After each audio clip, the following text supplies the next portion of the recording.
Major funding for KPBS Evening Edition has been made possible in part by Bill Howe Family of Companies, providing San Diego with plumbing, heating, air, restoration, and flood services for over 40 years. Call 1-800-BILL-HOWE or visit BillHowe.com. And by the Conrad Trebas Foundation, Darlene Marcos Shiley, and by the following.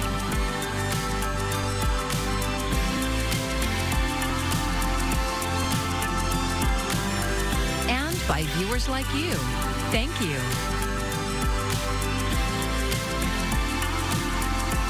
Thanks for joining us. I'm Maya Trabulsi, and we start with breaking news in Lakeside, where wildfire is burning homes. The fire is near Interstate 8 and Los Coches Road, and it is being called the Coches Fire. And KPBS reporter Katie Anastas made some quick work, and she is live in Lakeside near the fire now with an update. Katie? Maya, we're on the old Highway 8 just off of Los Coches Road, and fire officials are still determining just how many structures have burned. But next to me, you can see one of the mobile homes that has burned. Forward progress has stopped after the fire burned a little over 5 acres, and it's 5% contained right now. Officials have reported multiple civilian injuries. We know that the fire started around 3 this afternoon, and the cause is still under investigation. Evacuation orders are still in place for northeast of the 8 from Los Coches Road up to Lake Jennings Park Road, and the surrounding areas continue to be under evacuation warnings. Those warnings and those updates are available on Genesis and on CAL FIRE's website. Maya. Well, thank you so much for that report, Katie. San Diego has cleared the way for paid parking at the San Diego Zoo. KPBS Metro reporter Andrew Bowen says the City Council today agreed to amend the zoo's lease in Balboa Park. The city and zoo have been negotiating over paid parking for months. The city is pursuing parking fees in Balboa Park to avoid deeper cuts to its Parks and Rec budget. And it intends to offer San Diego residents a discount. But the zoo's lease doesn't allow for tiered parking rates. Councilmember Sean Ela Rivera says if the city is going to charge for parking at its crown jewel, tourists should pay more than locals. This action today will allow the zoo to work in partnership with the city to ensure that we make better use of this incredible asset for the benefit of residents. Earlier this year, the council adopted a budget that assumed new parking fees across Balboa Park. Those fees have to be spent within Balboa Park, which has no shortage of unfunded maintenance needs. The zoo has not yet said how much it will charge or whether it will offer discounts to annual pass holders, but it says it intends to be consistent with the city. Today's action will allow us, as city staff have indicated, to charge city residents less than non-city residents. In essence, without that change, we wouldn't be able to do so, and the need to do so today is so that we can begin to start charging for parking roughly October 1st in alignment with the city's plans. The city plans to continue talks with the zoo over sharing parking revenue. The council is set to vote on parking fees in the remainder of Balboa Park next week. Andrew Bowen, KPBS News. A pretty quiet weekend for us, but we're getting into a big pattern change as a low pressure system works in here and continues to produce the cooler air for California and beyond. Not only that, it's going to be a little gusty. I'll have that forecast coming up. The Supreme Court is allowing federal law enforcement agencies to resume so-called roving patrols in Southern California. The arrests, largely targeting Latinos who are accused of being in the United States without proper documentation, have led to lawsuits and protests. Many high-profile incidents occurred in the Los Angeles area, though we have seen similar arrests in San Diego. Today's 6-3 ruling by a conservative majority allows ICE and other agencies to use factors like race, ethnicity, language, location, and employment to determine who is arrested. Tomorrow, San Diego County will consider expanding legal aid for undocumented children. Board of Supervisors Chair Tara Lawson-Remer is among those supporting the agenda item. She says assistance for those younger than 18 will end next month if no action is taken. San Diego County spends $5 million per year on its immigrant legal defense program. This proposal does not add any additional general fund money to the program. The city of San Diego is set to pay nearly $1 million to settle claims of false arrest and excessive force by police. Tomorrow, the city council will vote whether to approve an $875,000 payment in the case of Marcus Evans. Last year's incident started as a domestic violence call at a home in Valencia Park. Video shows police using less lethal projectiles and a police dog to subdue Evans. The department said it believed Evans may have been armed, but no weapon was found and Evans was not booked into jail. From tuition to books and supplies, college can be expensive. A state program offers public school students scholarship money to help. KPBS education reporter Katie Anastas says state officials are reminding families to claim their funds. 3 years ago, the state of California launched CalKids. It's meant to help families start saving for higher education. Low-income students in 1st through 12th grades are eligible for up to $1,500. State officials say more than half of San Diego County's 1st through 12th graders qualify. The key is letting families know how to claim it. It's not difficult at all. You don't have to upload any documents. It really is go to the website, have their SSID number, put in a birth date, and then claim the amount. Karina Pina Armas is the community schools coordinator for Choyas Mead Elementary School. Last spring, the school invited families to get help accessing their CalKids accounts.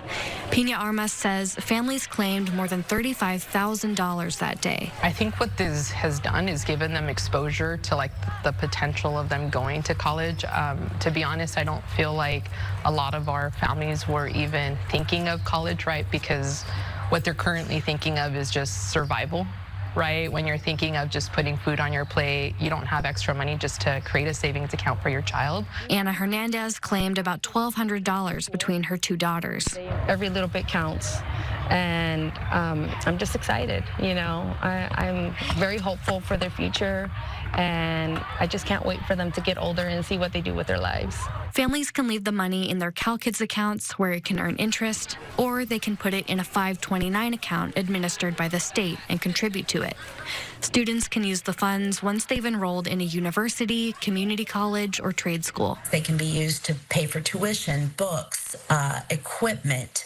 It can be used nationwide. It doesn't have to be used in a California school. If you get into a school in Tennessee and you go there, you can take your money with you there. Starting this school year, high schools are required to share information about CalKids scholarships after students fill out federal student aid or California Dream Act applications. In the meantime, students and their parents can find out if they qualify at calkids.org. Katie Anastas, KPBS News. Oceanside City Council members failed to pass rent control in a contentious vote last week. KPBS reporter Jacob Ayers says a council majority did support adding some tenant protections that could take effect next month.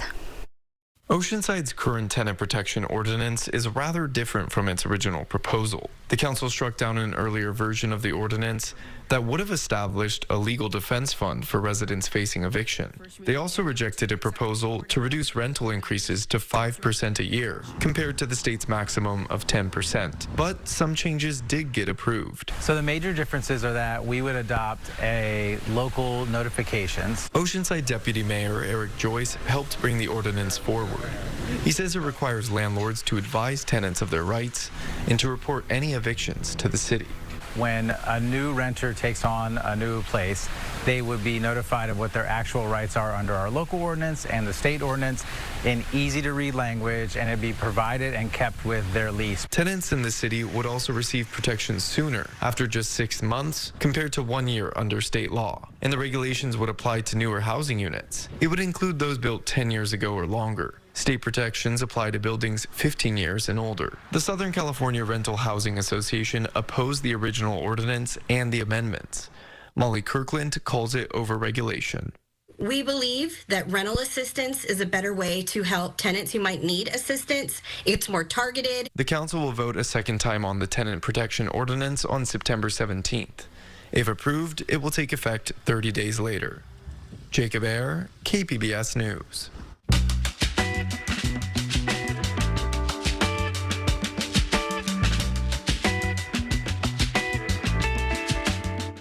The majority of new housing in San Diego is being built in the urban core, which has some of the city's most walkable neighborhoods. Public Matters reporter Jay Cotta went to North Park to take a look at what it means to live somewhere you can easily walk or skate. Do you like walking around your neighborhood? Would you like being able to walk to a coffee shop or a park or a grocery store or public transportation? Then you want to live in a walkable neighborhood, one where homes, jobs, businesses, and transit all coexist. I moved here like maybe 4 or 5 months ago, and honestly, it's very walkable, and at the same time, it's super dog friendly. So I walk with my dog around the neighborhood all the time, and everybody is super friendly. This is the opposite of sprawl, where homes are separate from businesses and most people drive everywhere. Luckily, the majority of San Diego's new housing is being built in the urban core, which has the most walkable neighborhoods. There's so many cool coffee shops. There's a Lazy Dog coffee shop around the corner. Across the county, roughly 2/3 of the permits issued in the past 6 years are in places with above average walkability. That's according to a ranking from the EPA. But these neighborhoods only exist where zoning allows them, and that means the homes there often cost a lot. And when San Diego is updating its zoning plans, like in Claremont or in the College area, planners are reluctant to allow the type of density that creates walkability, often because of backlash from local homeowners. We know we need housing for the city. Groups like mine, UC Peeps and the many others, we're merely asking for it to be done in a responsible and sensible manner. City leaders say they've been focused on adding homes in the walkable neighborhoods that do exist. I have been really pushing to add housing downtown for a number of reasons. It's where our transit hub is, so it's good for the environment. Lots of jobs downtown, so it's good for the economy. Councilmember Stephen Whitburn represents the urban core. He says adding lots of homes helps bring prices down and supports the local businesses that make the neighborhood walkable. There's just a lot of activity here. People like to be a part of it. Walkability also requires things like sidewalks and crosswalks and safe streets that make people feel comfortable walking. The number one thing is if the walk is safe, convenient, and dignified are the 3 different ways that we look at. So can you get to the grocery store physically, and are you in any danger? That would be the lowest bar. And then other things come in. Is it a fun walk?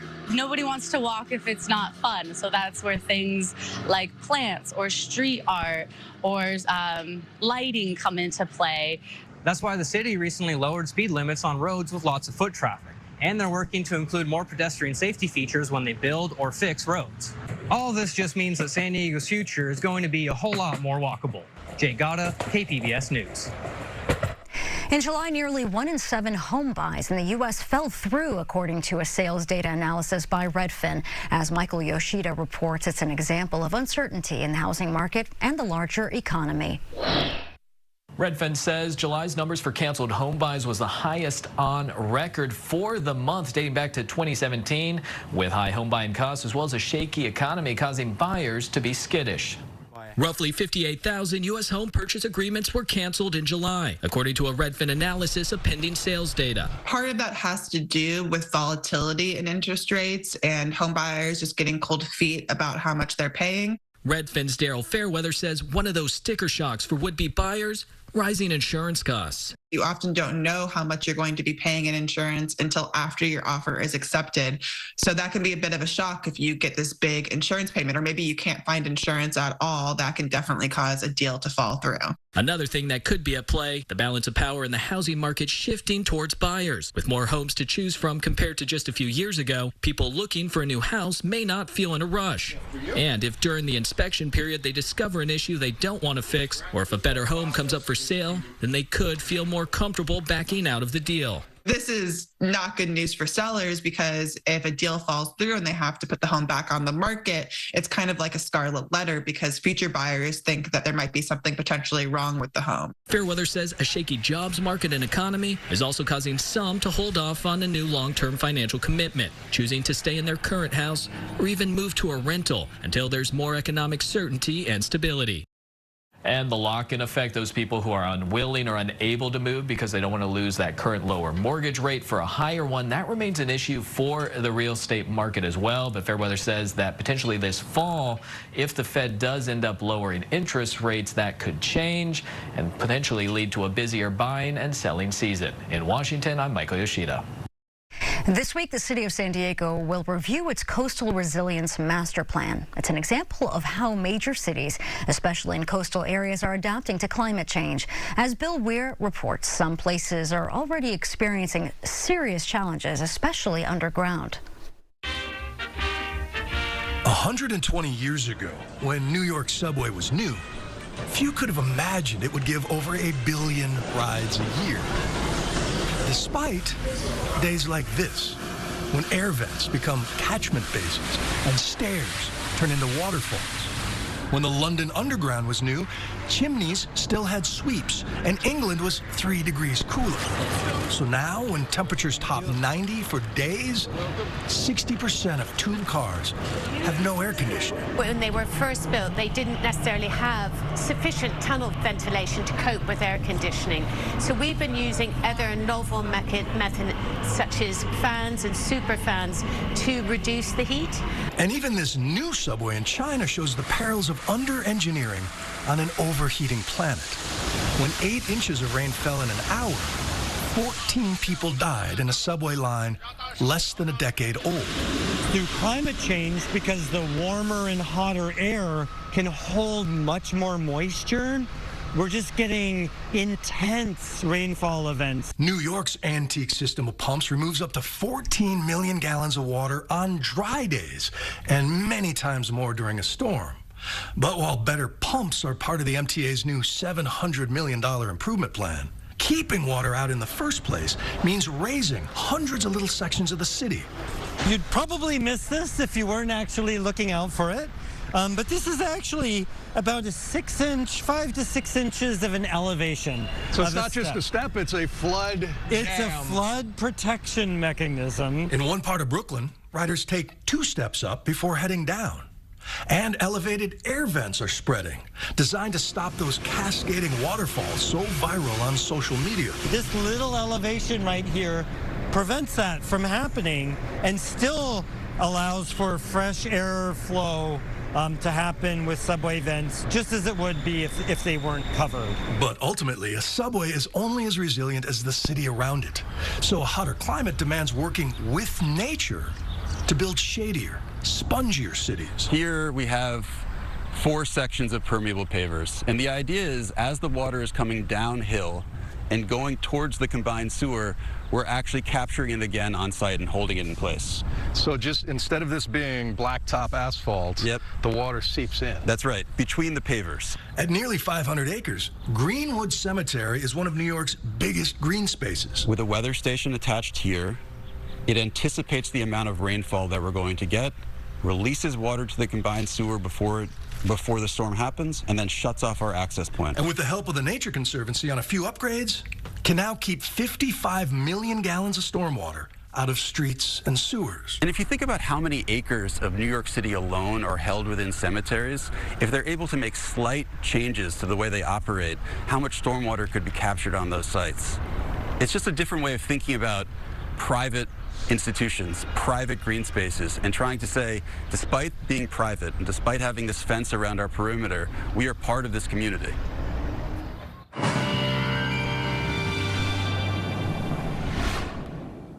More changes coming our way. Some maybe you like it, some maybe not so much, because we will be talking about cooler weather settling in, but we'll also have the chance for more clouds and also some more winds. So there will be some other factors. First up, that cool down lasting through Thursday for us as a new low pressure system comes into the coastline. And this will help to deepen the marine layer for us as well, which means not only will we have thicker clouds, but we'll also have them extending further into the foothills. So a lot of us will be dealing with those clouds cloudy setups for at least the morning hours and beyond in some locations. Onshore flow, that's going to strengthen too. We're going to be talking about some of those wind gusts in the upslope areas too, picking up wind gusts of say 40, 50 miles per hour in some of the mountains as well.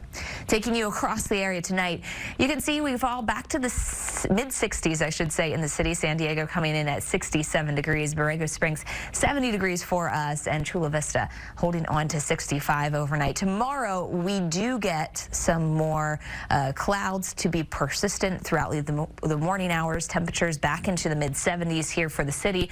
Oceanside 76 degrees, and you can see it's a little bit brighter inland as you push towards Mount Laguna or Borrego Springs. But with this flow coming in, again, lots of activity in the form of clouds, so you can see that moisture coming through. The question is, how thick does this marine layer get in the upcoming days? Is it actually going to be thick enough to spur off a few stray areas of drizzle? And probably not as likely until we get into Wednesday or Thursday if we see any of that kind of activity. It does suggest future radar and satellite staying largely dry through Tuesday. But Wednesday, we could see a little bit more action in the way of some areas of drizzle. Heading in through your Thursday, you can find a couple more of those clouds still holding on for us. Temperatures back into the 70s as well. Inland communities, notice how we do manage to probably stay largely dry, but keeping those temperatures back into the 70s for Wednesday and Thursday. That's our cooler period, and it's no surprise that the mountains hold on to that as well, holding on to just the lower 60s for Wednesday and Thursday. Desert communities making it back into the lower 90s for Wednesday and Thursday.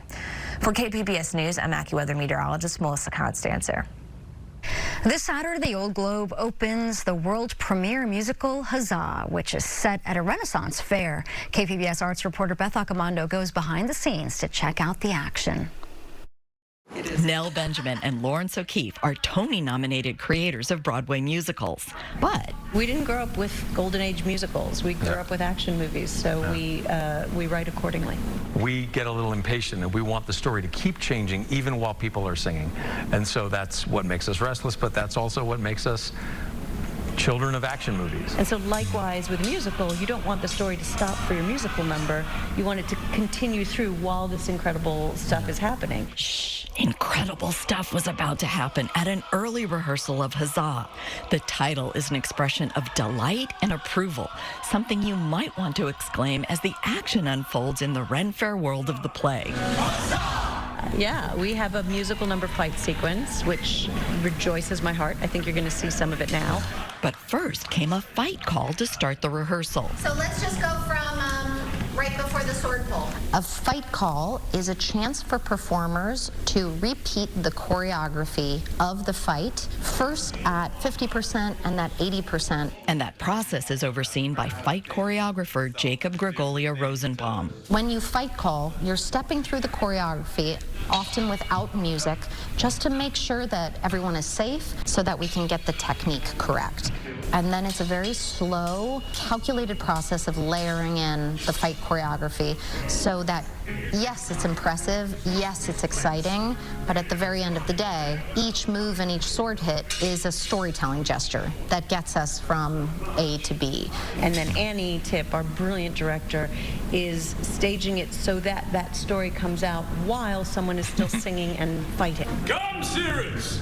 Have you caught your breath? After the fight call, actor Leo Roberts can fully step into his role of Sir Roland Proud. He's arrived at the fair. He's there for the battle royale. He's taking on all comers and cracking some skulls and doing a great job. Because the piece takes place at a Ren Fair, things seamlessly move between spoken word and dance and fighting, because that is what you would find at a Ren Fairs.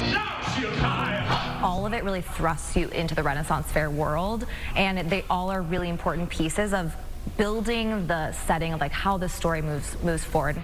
I look at the challenges actually as like the perfect cohesion of what being at one of those fairs feels like. It's very all-encompassing, very intoxicating, and at any point a swordsman could be thrown at your feet, which is delicious. What you guys just saw Leo do is pretty unbelievable, to be doing that kind of choreography and singing the way he does. Like, it's a thrill. You didn't see me sword fight today, but I do sword fight in the show, and it's choreography, but it's definitely a lot for the brain. Like, the show is very full on. It's also intentional in how it depicts the niche culture of Ren fairs. There's definitely an outside eye that can glance down upon it and say, oh, you've chosen to live your life in make-believe. You've chosen some kind of alternative reality to living in this world. And if you spend time in one of these places, I think what you find is people who are really engaged in creating the kind of world they want to live in. A world that is welcoming, that is empathetic, that is wild and free and welcoming to people. It's really a place where nerds are safe and sexy. And we felt very safe and sexy there.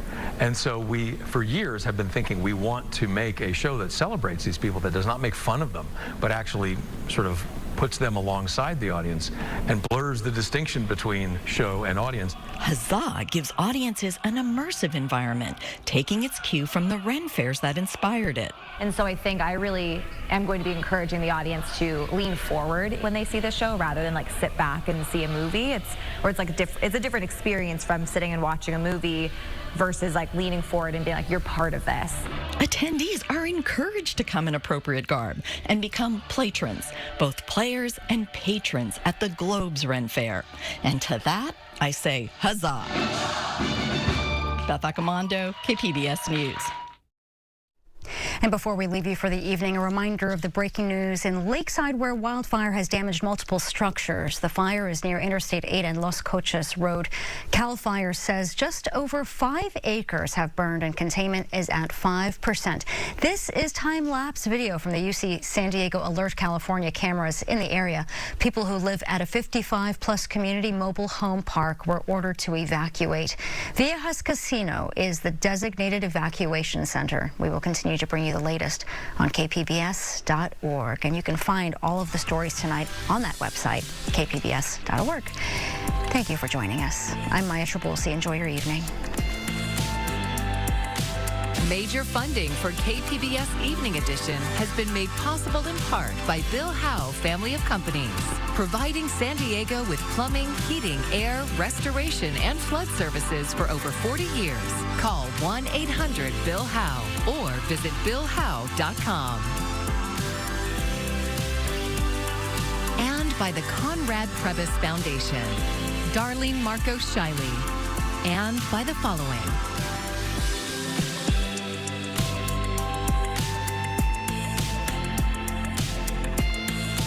By viewers like you. Thank you.